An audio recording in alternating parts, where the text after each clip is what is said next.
and Mike, who are my guests for the next 27 minutes because I was so late already.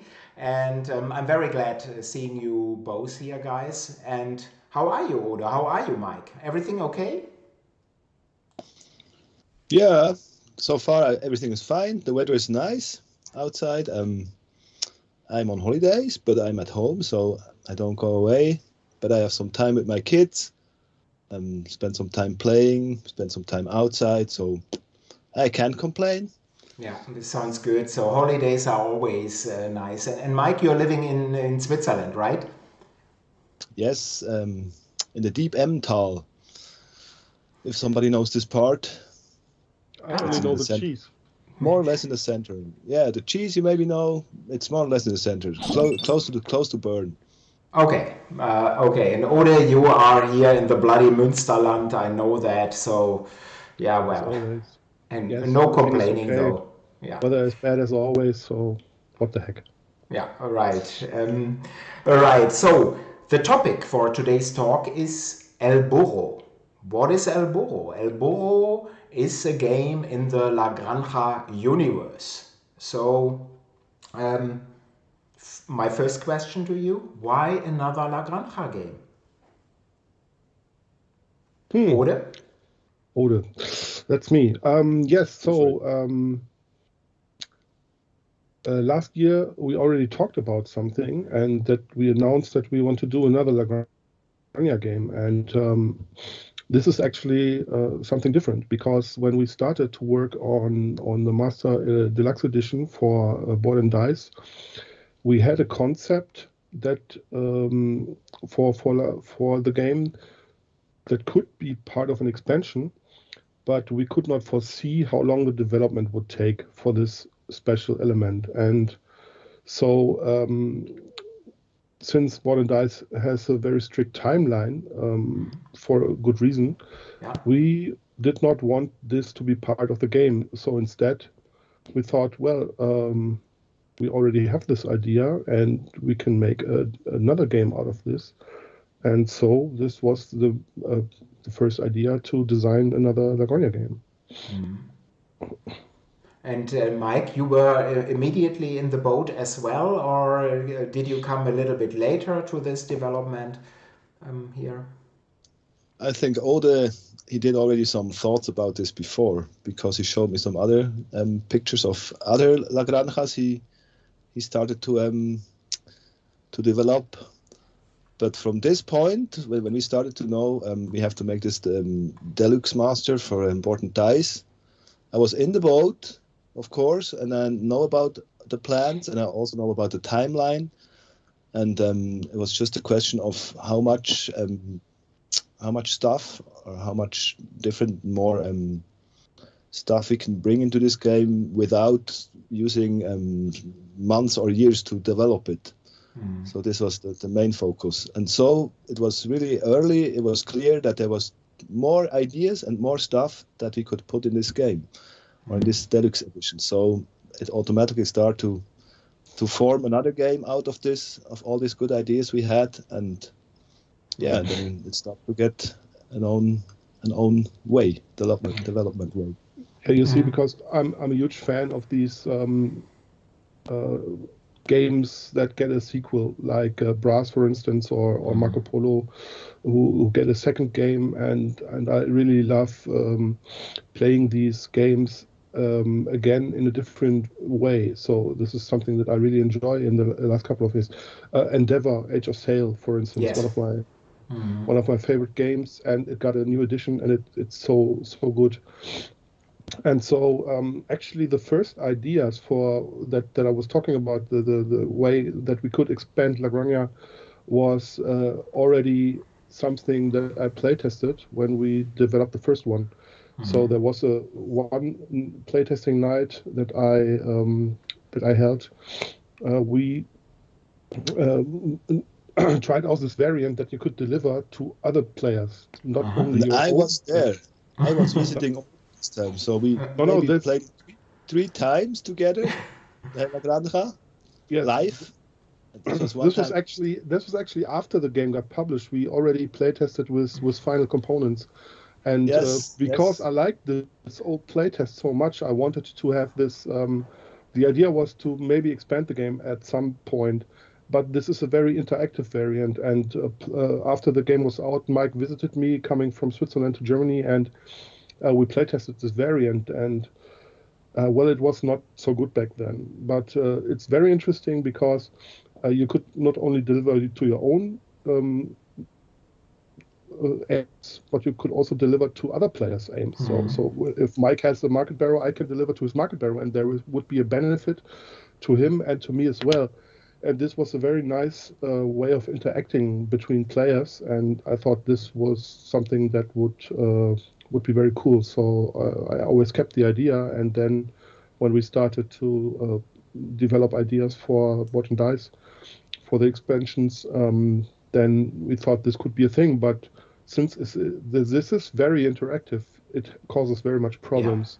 Yeah. And we finally realized that we need to do that we cannot do it as an expansion, and for this we had to take it out of the Master Deluxe Edition, and then there was the idea of doing a whole game out of it. And this is basically what we're doing. So before we get into the details on the new game, so first I have to say there are greetings for you from Andre from Hy-Vee. He's saying hi Mike, hi Ode, and there's Steffen. And Steffen is my good gaming vessel partner. He's saying Grüß Gott Uli, huh? But buongiorno Ode e Miguel. So that's what he's saying. Thank you for this. But we are now in a pandemic. And there is this new game. And as we know, one of you is in Switzerland, one of you is in Germany. How is your cooperation here on this game? Is everything done online? Are you Skyping? Are you phoning? Or how are you exchanging ideas? How is this being done? Yeah, that's luckily there's this possibility to do this phone calls. This is one big thing we use. Or we writing emails, and also the testing happened a lot of times. It happens on Tabletopia. Say we play online, and this is a perfect way to get things like this done. It's just one guy, and it's usually Ode has to take the responsibility that it's implemented all the actual stuff in the platform, and then it's just a matter of, say, Thursday evening, 8 o'clock, okay, it's too early, say 8:30, okay, then we meet and then we take time, and it takes time. Yeah. This stuff takes time. Yeah. Even takes more time than just sitting together for a quick play and afterwards just a little bit talk. Yeah. It takes time, but it's the best possibility, rather than taking the car or the plane and go there for a play. Yeah, we actually changed it a little bit, the way how we work together, because when we did the first game and Solaris mission as well as a team, this was very, very exhausting because we wanted to do everything together. But we found a way now to work as a team that is a way more beneficial to how we live, because we were working on several games right now actually that we designed together, but I am developing El Burro and Mike is developing another game, but we're all co-designers, but he has responsibility for this other game, and I give him feedback and he develops this on his own, and I develop El Burro on my own, and Mike is giving me feedback all the time and pitching me ideas on what to change and so on. So we've actually found a way to be very productive this way, and this is a very good Yeah, and this works much better.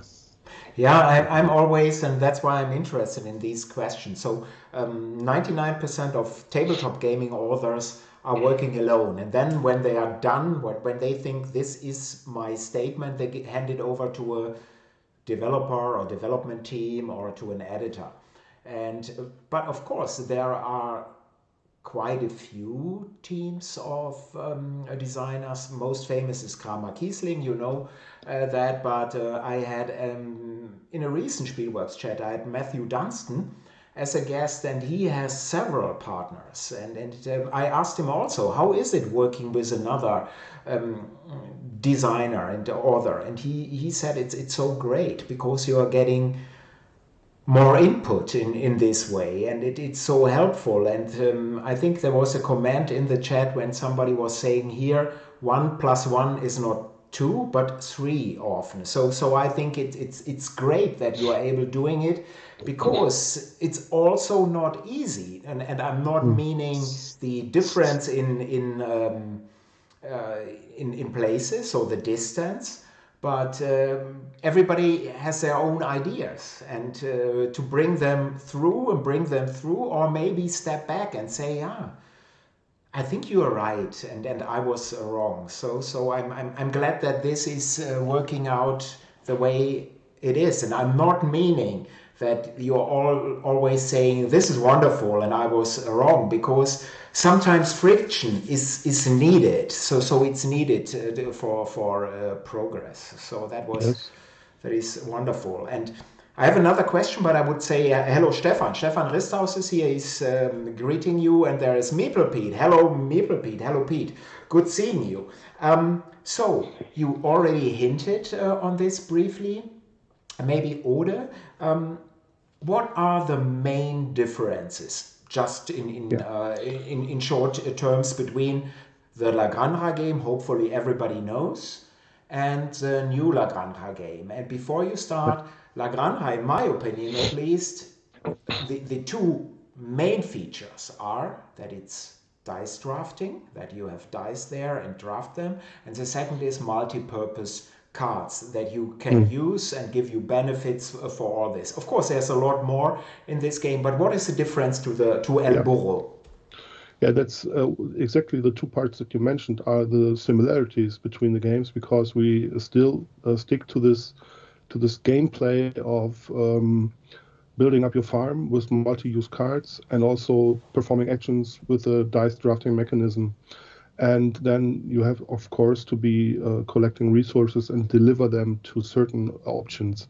And this is basically what you do in El Burro as well, but there are different approaches to this, because I prepared a few images to show from prototypes, so I hope this will work now. I will share my screen with you now, and hopefully...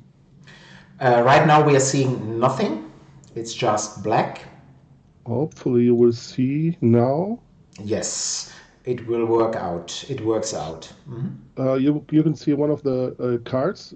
It's pretty much the same as you know it from La Granja. The difference here is that you don't get a market booth if you complete it, but you get steps with your market barrel. But also there will be new cards. Maybe some of the old cards will remain in the game, but because they're also still useful. But this is basically what I'm playtesting right now. And then there is a second deck of cards in the game, which is now special cards, how I call them by now. And these cards, they work exactly the same like the normal farm cards. You can tuck them under your board from all sides, but these are all victory point conditions. So if you tuck this card as a field under your board, you have a victory point condition for your grape fields. And if you tuck it under your board as a helper, you have a victory point condition here, which is written down. And on the right side, you have also different victory point conditions that refer to the right side of your board. And on the top, you have something like where you can make goods that you still have at the end of the game. You can turn them into victory points, and you won't be using donkeys for this, so you don't have to deliver it. You just can score what's left over on your board. So this is a complete new deck. So every time you draw a card, you can decide if you want to get a normal farm card, which gives you in-game benefits like these, and then you have the special cards that all give you victory point conditions. So there's two decks in the game. So This, now of course, yeah. Sorry, please go on, Ode. no, you can. Yeah, this of course is a major thing. You're thinking, oh, it's just a few other cards. No, it's really. I had the pleasure that Ode showed me the game pretty recently, and it's really a big addition in my opinion. And for you non-German speakers, the card said 4 Siegpunkte. It's 4 victory points, and that's what Yeah. Ode meant. Victory point cards. Okay. Yeah. So yeah, in this case here, you get victory points if you managed to climb the siesta track completely at one point during the game, and you have this card, you get 4 victory points. So now here's the board that I redesigned to be for El Burro, and it's simply basically the same goods that you can still get, but you have something different here in the middle of the board. So as you can see, you have small action spaces here, and you get those small meeple tokens, which you can use to activate these action spaces. So there's a different approach to what everybody might know from the La Granja game, where you have these crate joker actions or wild actions. Yes. And now it's a little bit different. It's a little bit more split up into different things. So you can get workers now that you can place on these action spaces to get actions. And it's basically an idea that I shaped together with Mike from his game Agra. So in Agra you have something similar. Please, Mike, remind us of Agra for a brief. Yeah, maybe somebody knows this game. Then you have this wild special tokens called favor in this game, and this you can spend them in your turn to perform special actions. And it was also originally like this. In here we had like, before it was just like something like favor, or I don't know. In between it was like eggs you could spend. Yes. And you had like egg tokens you could spend to do these actions. And finally Ode shaped it to a worker, where you can spend a worker, place it on it, and do something you really like to do in between other actions. So this is how it worked out so far. Yes, and as you can see, the actions here on the board, they are the basic actions that you can do, because there's also an element in the game that you can gain a few of these tokens here. You can see these tokens, they come from you can play for these tokens and get them to place them on your board. And for instance, if you get this money token here, you just place it on your board on the appropriate space, and then the action gets better. So you can improve your board by getting these special action spaces, and every action here on these tokens is better as the basic one that is printed on the board. And you can also upgrade the actions. You can see here on the top left corner, that's a Roman numeral 1, and then here's a 2, so you can upgrade them, and then you get also victory points for using them. So there's a very nice, a little bit more complex version of the crate that you might know from La Granja. Now it's workers that you use to perform small actions on your board. Yeah, but to get back to this, these spaces are not always active, so you need these farmers, workers, whoever they are, to activate them, right? These spaces, correct? Yes, that's true. And can you get back briefly to one of the cards that you showed earlier? Yeah, and you see in the bottom left corner, you see a meeple. So that's a farmer, a worker here. And so when you place a card at the bottom position of your board, then you get one of these farmers. And this is a way to get more of them and to be more effective in the game. Correct, Mike? I think so. Oh, or did I just invent this? no, you did not. But actually, this is something that Mike not played so far because I wasn't able to implement it in Tabletopia recently. So, yeah, but you're right. Yeah, well, what always interests me here is one thing that I would like to briefly mention. So in La Granja, in the first edition, in the standard game, and now soon in the deluxe edition by Board and Dice, you have a central market and you can deliver goods to this market. Here in El Burro, there is no central market. So we are moving basically from La Granja, from our farms, all the way over Mallorca to the port of La Palma. And that's what you're doing. That's a difference. And I think you're showing this right now. Okay, all right? Yes, so this is my modified game board that I'm playtesting right now. And you can see there's no market anymore because playtesters hinted to me that the first few versions of the game were still very close to La Granja, and I really wanted to make this a worthy standalone game. So I wanted players to have the La Granja feeling, but also to have something different. So I came up with this road, you might say, and you move along the road with your donkey barrow, and you start on the bottom left edge of the board with the starting position, which is basically La Granja theme-wise. And then you move along this road here through different landscapes. Please keep in mind that this is a very, very, very prototype.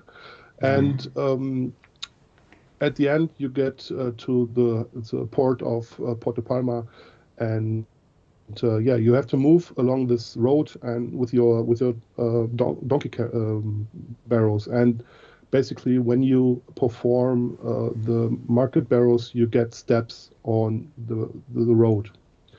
This is a completely different mechanism here. And yes, when I exchanged the market with something different, the game became a game of its own. And this is a very nice thing. Yes. So maybe a few things here as well. So this is these tracks here on the upper left side are basically the ways that you can improve your board. So you can move up these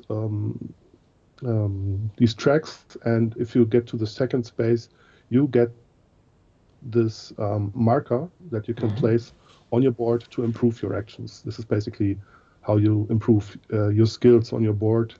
Yeah, then there's the rondel in the middle here is for the dice, and actually here in the middle there's also a bonus rondel that indicates how the actions change each round. So there's a fixed action that you can perform when you take a number 1 die, and also here on this rondel there will be a bonus action that you can do in addition to the normal action. So this is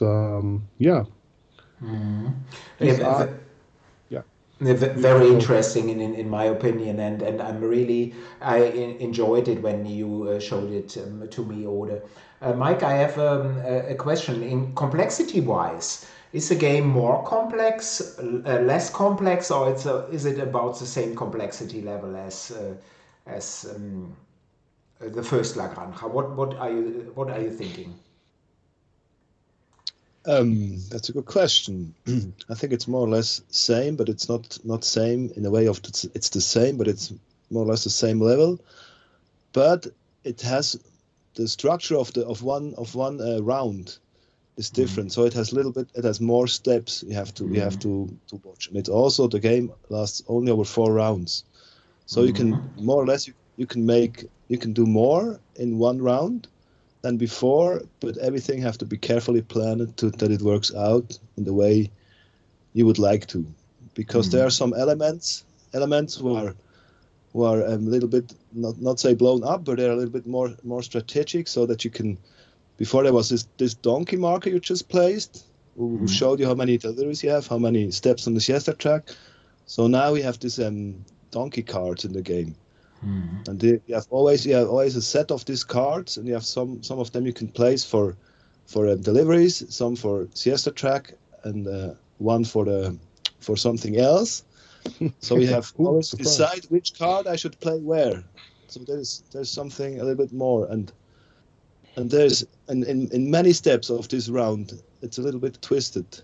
Everything is a little bit twisted. So you have to, you know the game, how it works in general if you played La Granja before, but there are some stuff who is more interesting and other stuff is maybe a little bit less interesting. And Ode here, maybe my final question here, why is it tricky to move back from 6 to 4 game rounds? What makes it so difficult in design work to achieve this? It's a little bit different, and this is something that I did not foresee actually, because now I'm in the situation that I realize that some of the effects, because I know Granja so well, I design effects for this game, and I realize that I'm designing the effects that are not strong enough, because they only last 4 rounds now, and they have to be in play as soon as possible. They cannot play out over the course of 6 rounds. You only have 4, so it has to be a little bit more quicker, everything, and it has to be a little bit more powerful. That's exactly why I came up with the meeples that you get from the helper effects, because the helper effects are a little bit too weak now, and so you get a meeple in addition, which gives you anytime actions. And so they are a little bit more powerful again, and you can use them right away. So this is basically that I need to make everything a little bit more powerful, and that causes balance problems. So right now in a very good position, and everything I think is fixed by now, but every effect is now in question, because it has to work really well with the 4 rounds. And maybe to get back to the thing that you discussed before, I playtested the game Wednesday night, and I playtested with 3 players. All of them played the game for the first time, and there was one guy in the game who is a really huge La Granja pro. The other 2 were completely new to the game, and they played 2 hours. With 3 players, so it's a little bit more complex, but it also was their first game. I think the complexity-wise, it's a little bit more than La Granja, and especially for the first play, it was very complex to them. Yeah, but this is good for the Spielworxx audience. So I think both playtime is fine for your first game, and also that that the complexity may be a little bit more than the first La Granja. That's, I think, in these times, that's absolutely nice. And yes, and I agree 100% on that it's very tricky to go back from 6 to 4 rounds and allow the same things to happen, especially if you have multi-purpose cards. And of course they need more punch. If they are only able to have an effect 4 times or 6 times, that's a huge difference. So yeah, but we are coming already to a close here, of course, because of my stupidity, that I was a little bit late, and to everyone I will, because I already had last year huge problems with this pause function. I'm not using OBS. I should probably, but I'm this Twitch studio and it doesn't really work. So I will stop the stream and restart it. So you need to go live in 15 minutes again. Timeline, what I would definitely like to mention, Ode Mike, when are we going to see this game, El Burro? Yes, so my plans are to finish everything up by the end of the year and then hand it over to you, and that you and Harald and Henning can start transferring this into a real game. So I'm using old pictures and icons from La Granja. I think everything art-wise will be in good hands with Harald, and from then on, we can play test together, and you can transfer everything into a whole La Granja type game. And yeah, so this is my plan. Of course, there can all the time there can come up something, but basically you need to prepare everything for publication. So my plan is having everything ready by the end of the year, so you can start after at the beginning of the next year, you can start planning publication. Yeah, so this is basically my timeline right now, but who knows? Yeah, and there's no certainty in game production, of course. But if everything goes according to plan, and both of you are able to hand the game, the prototype over at that time, then I hope, as a publisher, to have the game ready for crowdfunding in early October of next year. So, and if there is a regular Essen that we can have a demo table for the game and test the game, or not testing, but demo the game over there at Essen, and that the Kickstarter will be at that time, and that's my plan. Huh? Yeah, that would be a real fun if we had the game live for demoing on in Essen, and then. But you think so, but I will ask both of you, of course not for all 4 days, just 3.5 days, to sit at this table and demo the game. No, we will work this out. But some people love to play with the designers, but this is details. I'm sure we will come to a great solution. So thank you really for your time. Thank you to the viewers. So I will close down the stream. I will be back in 11 minutes. Okay? Okay. Thank you, Mike. Thank you, Ode. Thank you. Bye-bye. See you soon.